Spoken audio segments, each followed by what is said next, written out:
আমি ছাড়া অসামাজিক কাজ করেছিল। অসামাজিক কাজে গ্রাম্য সালিসি বৈঠক বসেছিল। গ্রাম্য বৈঠকে যা হয়ে আমাদের এই অনুপাতে একটা বিচার আচার করেছে। বিবাহ বহির্ভূত সম্পর্কের অভিযোগে চোপড়ায় সালিশি সভায় যুগলকে মারধরের ঘটনায় তুঙ্গে রাজনৈতিক দরজা। চোপড়ায় সালিশি সভায় তরুণ তরুণীকে বেধড়ক মারধরের ঘটনায় তৃণমূল বিধায়কের মন্তব্য ঘিরে শুরু হয়েছে নতুন বিতর্ক। চোপড়ার তৃণমূল বিধায়ক হামিদুর রহমানের দাবি, আমি ছাড়া অসামাজিক কাজ করেছিল। অসামাজিক কাজে গ্রাম্য সালিসি বৈঠক বসেছিল।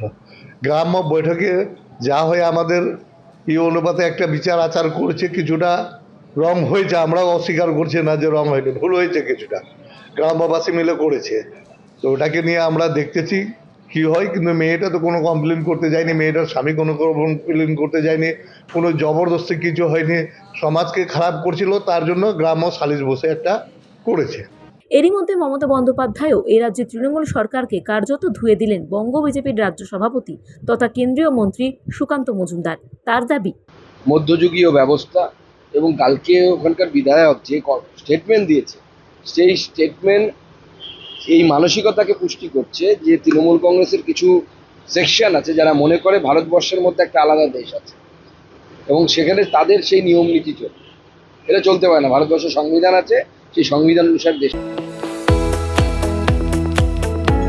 আপনারা দেখছেন ইউএন লাইভ, বাংলা খবরের শেষ কথা।